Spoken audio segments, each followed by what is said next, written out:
Hello बच्चों।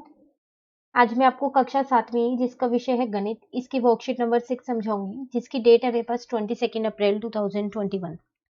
तो आज की वर्कशीट में हम एक नई चीज सीखने वाले हैं, रेखाएं तथा कोण। इसके बारे में पहले जानेंगे और फिर कुछ क्वेश्चंस इसके करेंगे। चलिए देखते हैं रेखाओं में क्या क्या हम जानने वाले हैं। सबसे पहला है यहाँ पर बिंदु, उसके बाद है रेखा, फिर है रेखाखंड, फिर है किरण। तो मैं आपको ये चारों चीजें बताती हूँ क्या है। देखो बिंदु, बिंदु मतलब होता है ये एक बिंदु, डॉट लगा दो। इसका कोई माप नहीं होता, मतलब आप इसे माप नहीं सकते। स्केल से क्या आप इसे माप सकते हो? नहीं। है ना, आप बता सकते हो कि ये कितने सेंटीमीटर की है? नहीं। तो कोई माप नहीं होता इसका। ठीक है। अब अगर मैं बात करूं रेखा की, तो रेखा को भी नहीं माप सकते आप। रेखा ऐसे बनती है। इन दोनों एरो का मतलब है कि आप इनको इसको दोनों दिशा से कितना भी बढ़ा सकते हो, कितना भी। तो इसका कोई निश्चित माप होता ही नहीं है। क्यों? क्योंकि अगर आपने इसको मापा तो मैंने इसको थोड़ा और बड़ा कर दिया। अब आप इसको मापो, तो ऐसे क्या हम मापते ही रहेंगे क्या? नहीं ना। तो इसलिए इसका कोई निश्चित माप नहीं होता। और इसको हम दोनों दिशाओं में से किसी भी दिशा से कितनी भी मर्जी बढ़ा सकते हैं। ठीक है। और इसको लिखते कैसे हैं? या तो आप दोनों साइड पे ऐसे लिख दो एक्स वाई, कोई भी मतलब अल्फाबेट अक्षर लिख दो, बड़ा अक्षर, या फिर एक छोटे अक्षर से भी दिखा सकते हो आप, किसी भी छोटे अक्षर से, सिर्फ एक से।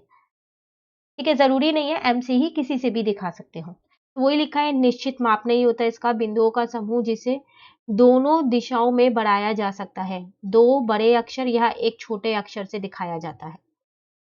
ठीक है, तो ये होता है रेखा, जिसका कोई निश्चित माप नहीं है। अब बात आती है रेखाखंड। रेखाखंड का मतलब है जिसका एक निश्चित माप होता है। ये ना रेखा का ही एक टुकड़ा होता है, मतलब एक हिस्सा होता है।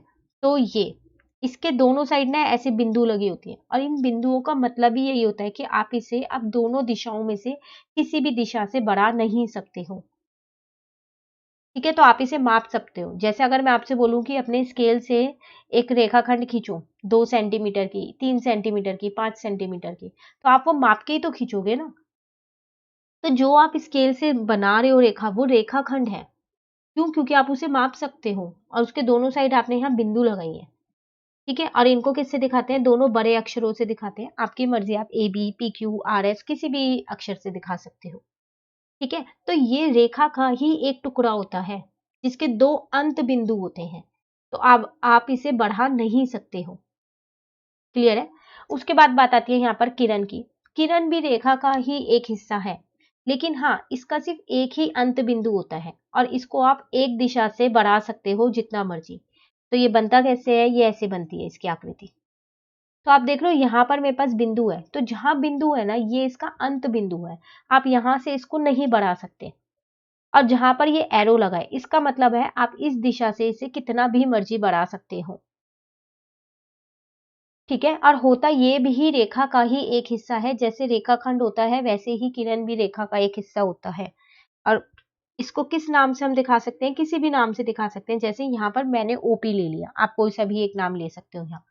तो ओ वाली दिशा से ये नहीं बढ़ सकता, वो उसका अंत बिंदु है। और पी वाली दिशा से ये बढ़ सकता है जितना मर्जी। ठीक है।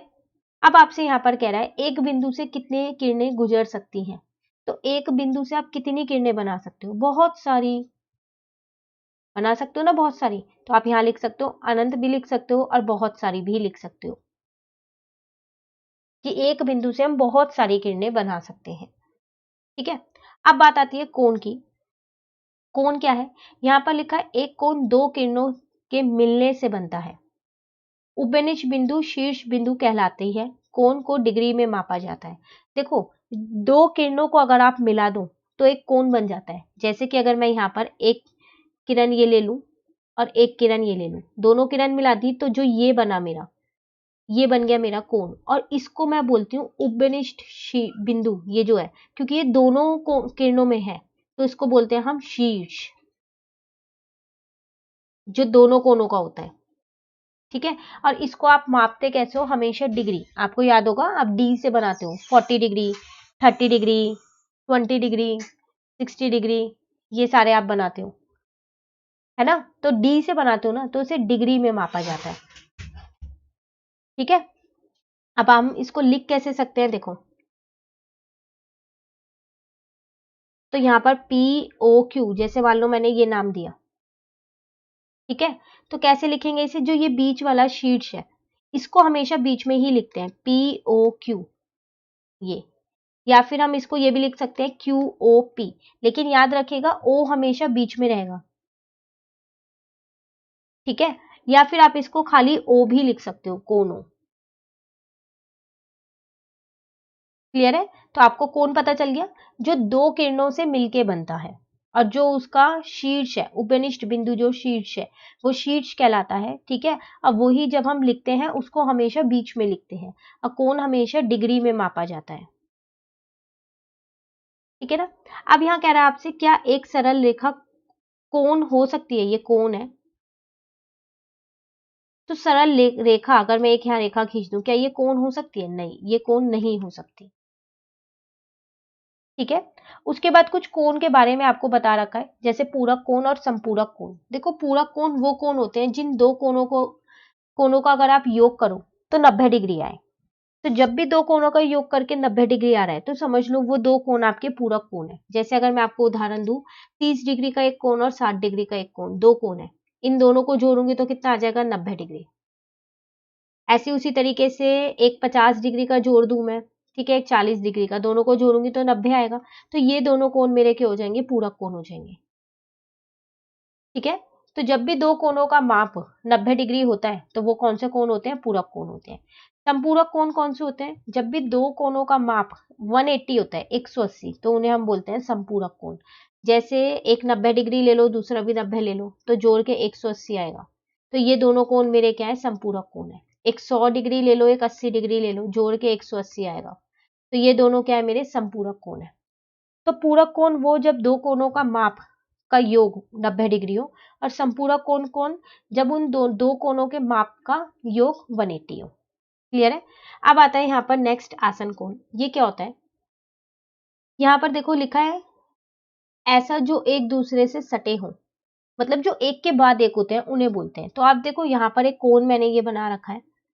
ठीक है, अब इसके बीच में से मैंने एक और कोण ये निकाल दिया, एक और किरण निकाल दी, तो ये दो कोण बन गए। तो आप देख रहे हो इन दोनों में एक तो आपके पास यहाँ पर उभयनिष्ठ किरण है, ये वाली, अगर मैं आपकी इस आकृति में दिखाऊं OR, एक उभयनिष्ठ किरण होनी चाहिए, एक उभयनिष्ठ शीर्ष होना चाहिए जो कि O है, और दो जो है वो उभयनिष्ठ नहीं होनी चाहिए भुजाएं, ये दोनों भुजाएं जो है वो उभयनिष्ठ नहीं है। तो आसन कोण वही कोण होते हैं जो एक के बाद एक बनते हैं, एक से सटे हुए, मतलब एक से सट के दूसरा कोण बनता है। इसमें उभयनिष्ठ एक शीर्ष होता है, एक भुजा होती है, और दो भुजाएं ऐसी होती हैं जो उभयनिष्ठ नहीं होती। जैसे आपको दिख रहा है यहाँ पर OP और OQ उभयनिष्ठ नहीं है, ये दोनों भुजाएं, सिर्फ एक ही भुजा OR उभयनिष्ठ है। ठीक है, और ये शीर्ष भी उभयनिष्ठ है, तो इनको बोलते हैं हम आसन कोण। ठीक है, उसके बाद है यहाँ पर रेखिक युग्म। ये क्या होता है ये सेम इसी की तरह है, आसन कोण की तरह, बस इसमें एक फर्क होता है, जो उभयनिष्ठ भुजाएं नहीं होती ना, वो विपरीत दिशा में होती हैं इसमें। जैसे अगर आप यहाँ पर अपनी आकृति देखो, तो देखो ये आपके पास है उभयनिष्ठ शीर्ष, ये आपके पास है उभयनिष्ठ भुजा एक, ये वाली, क्यू नाम दे देते हैं इसको। तो अच्छा, क्यू तो यहाँ पर है, कुछ और नाम दे देते हैं, एस दे दो। तो OS आप देख लो इस वाले कोण में भी आ रही है, और OS आपके पास इस वाले कोण में भी आ रही है। तो ये तो आपके पास उभयनिष्ठ भुजा हो गई और ये उभयनिष्ठ शीर्ष हो गया।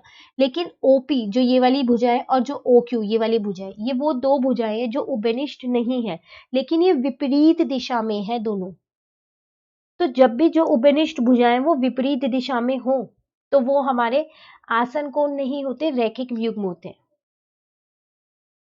क्लियर है, तो सारे कोणों के बारे में आपको पता चल गया। ये सब आपको अच्छे से पता होना चाहिए, तभी आप क्वेश्चंस को कर पाओगे कि पूरक कोण क्या होते हैं, संपूरक कोण क्या होते हैं, रैखिक युग्म क्या होते हैं, आसन कोण क्या होते हैं। ठीक है, साथ के साथ किरण क्या होती है, रेखाखंड क्या होता है, रेखा क्या होता है, बिंदु क्या होता है। ठीक है, चलिए अब हम आते हैं अपने क्वेश्चंस पे। तो यहाँ पर 3 छोटे छोटे क्वेश्चंस दे रखे हैं। क्वेश्चन स्टार्ट करने से पहले मैं आपको एक चीज बताना चाहूंगी कि अनअकैडमी पे ऑनलाइन स्कॉलरशिप टेस्ट हो रहा है, IIT JEE neat and foundation वालों के लिए। ठीक है, इसमें आपके पास चांस है कि आप स्कॉलरशिप विन कर सकते हो 5 करोड़ रुपीज की। साथ के साथ आपके पास एक चांस और एक ये भी है कि आप कोलकाता नाइट राइडर प्लेयर से मिल सकते हो। आपको कुछ नहीं करना है, एक छोटा सा टेस्ट देना है। टेस्ट आपका 24 और 25 अप्रैल इन 2 डेट्स में होगा, 1.5 आवर का टेस्ट है। तो जिनको भी एनरोल कराना है वो जल्दी से जल्दी एनरोल करा सकते हैं। कोड आपको यूज़ करना है यहाँ पर मैथ्स बाय श्वेता। तो स्कॉलरशिप तो मिलेगी ही मिलेगी, उसके साथ कुछ अमेजिंग प्राइजेस भी हैं यहाँ पर। जैसे अगर हम यहाँ पर देखें तो मैकबुक है, आईफ़ोन है, आईपैड है और अमेज़न इको है, ये भी आपको गिफ्ट्स वहाँ पर मिल सकते हैं। ठीक है? अब टाइमिंग क्या है यहाँ पर, ये सारी कैटेगरीज यहाँ पर लिखी हुई है। तो foundation for class 9 to 10th moving student है तो उनका टेस्ट होगा 24 अप्रैल को 3 बजे। Foundation for class 8 to 9th moving student है तो उनका टेस्ट होगा 24 अप्रैल को 4 बजे। ठीक है, उसी तरह बाकी सारी ये कैटेगरीज आईआईटी जेई नीट की ये सारी कैटेगरीज लिखी है, उनके नीचे डेट और टाइम भी मेंशन किया गया है। ठीक है, तो जिसको भी एनरोल करवाना है वो जल्दी से जल्दी एनरोल करा लीजिए, क्योंकि 24 और 25 सिर्फ यही 2 दिन है जिसमें आपका ये टेस्ट होगा। तो आप भी देख सकते हैं, अपने बहन भाई को, अपने फ्रेंड्स को, सबको बता सकते हैं। ठीक है, ये स्कॉलरशिप के लिए। बाकी जो ये लिंक है इस पे और डिटेल्स आपको मिल जाएंगी। ये लिंक मैं आपको नीचे डिस्क्रिप्शन में दे दूंगी ताकि आप वहां से और डिटेल्स देख सकें और साथ साथ वहां से आप अपना एनरोल भी करा लें। कोड का ध्यान रखिएगा, मैथ्स बाय श्वेता कोड आपको लगाना है। ठीक है, चलिए आते हैं हम वापसी अपनी वर्कशीट पर। तो छोटे छोटे से 3 क्वेश्चन है, ये भी देख लेते हैं। कह रहा है निम्नलिखित कोनों में से पहचान कीजिए। आपको कुछ कोण दे रखे हैं, पहचान करनी है कि कौन सा आसन कोण है, कौन सा पूरक कोण है, कौन सा रेखिक बिंब है और कौन सा संपूरक कोण है। तो कोण अगर हमारे को पता है तो हम आसानी से पहचान कर पाते हैं, है ना। देखो पहले में 50 डिग्री और 130 डिग्री, अगर आप 50 में 130 जोड़ोगे तो आपका कितना आएगा 180 डिग्री। तो 180 डिग्री वाले कौन से कोण होते थे, अभी हम ऊपर करके आए, संपूरक कोण होते थे, है ना। तो ये चलो पहले का आंसर मिल गया मुझे, संपूरक कोण। ठीक है, अब यहाँ पर देखो अगर मैं इसको नाम दे दूं ए बी सी और डी, तो आप देख लो ये जो उबेनिश शीर्ष है मेरे पास और एक उबेनिश भुजा है, और बाकी जो 2 उबेनिश भुजा नहीं है वो विपरीत दिशा में है। ऐसी से कुछ आकृति नहीं बन रही है, अभी हम करके आए हैं ये, है ना। तो इसका मतलब ये दोनों कोण कौन से है मेरे पास, ये दोनों कोण है मेरे पास रैखिक व्यू। ठीक है, आपको सिर्फ यहाँ पर कोणों, निम्नलिखित कोणों में से पहचान कीजिए, सिर्फ पहचान करके नाम ही लिखना है उनका। ठीक है, चलिए थर्ड वाला देखते हैं, इसको भी नाम दे देते हैं ए बी सी डी। तो आप देखो एक तो बेनिश यहाँ पर शीर्ष है मेरे पास, एक भुजा भी है, ये 2 जो भुजाएं हैं जो बेनिश नहीं है पर ये विपरीत दिशा में नहीं है, और आप देख लो एक कोण दूसरे कोण से बिल्कुल सटके बना हुआ है। तो ये वाले कोण हमने किए थे, कौन से कोण थे ये हमारे पास, ये कोण थे हमारे पास आसन कोण।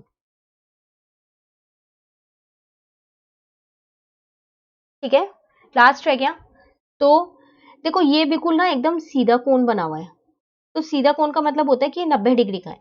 इसका मतलब अगर मैं इसको नाम दे दूं ए बी सी और डी, तो जो ये कोण 1 और ये कोण 2 है, इन दोनों कोणों को जब आप जोड़ोगे, इनका योग करोगे तो 90 आएगा, तभी तो सीधा बन रहा है 90 डिग्री। और जब दो कोणों का योग 90 डिग्री होता है तो उन्हें कौन से बोलते हैं, उनको हम बोलते हैं पूरक कोण, है ना। तो ये हमारे पास है पूरक कोण। तो ये वाला ये आसन पूरक कोण पूरा लिख देना आप यहाँ पर। क्लियर है, तो क्वेश्चन नंबर 1 में सिर्फ आपको कुछ कोण दे रखे थे और उनकी पहचान आपको करनी थी। चलिए क्वेश्चन नंबर 2 देखते हैं। कह रहे हैं निम्नलिखित आकृति में क्या कोण 1 कोण 2 का आसन है नहीं। क्यों नहीं है, क्योंकि यहाँ पर देखो उबेनिश शीर्ष यहाँ पर 2 है, जबकि उसमें तो एक ही होता है, तो इसमें तो सीधा सीधा लिख सकते हैं हम नहीं। ठीक है, उसके बाद कह रहा है अपने आसपास की वस्तुओं में से कोण के कुछ उदाहरण दीजिए। कुछ कोणों के उदाहरण देने, अगर आप अपने आसपास देखो बहुत सारी चीजों में होता है। जैसे मैं आपको बताऊं, किताब में होता है, दरवाजा इसमें भी होता है, कुर्सी में होता है, सीजर कैंची जो होती है, अगर आप उसे खोलोगे तो उसमें भी कोण बन रहे होते हैं। तो ऐसे बहुत सारे उदाहरण है आपके आसपास, तो आप कोई से भी 3 या 4 उदाहरण यहाँ पर लिख सकते हो। ठीक है, तो ये थी वर्कशीट। अब एक छोटा सा क्वेश्चन दे देती हूँ मैं आपको, होमवर्क क्वेश्चन। तो होमवर्क क्वेश्चन आपके पास ये है कि 45 डिग्री और 55 डिग्री ये दोनों कोण मिला के क्या ये पूरा कोण है। आपको सिर्फ हाँ या ना में जवाब देना है।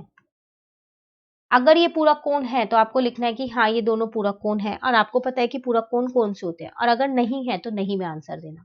ठीक है, तो कमेंट करके मुझे बताना जरूर कि ये दोनों कोण हमारे पास पूरा कोण है या नहीं है। ठीक है ना, नेक्स्ट वर्कशीट नेक्स्ट वीडियो में करेंगे। तो अगर आपको ये वीडियो अच्छी लगी तो आप इसको लाइक जरूर कीजिएगा और मेरे चैनल को सब्सक्राइब कीजिएगा। Thank you.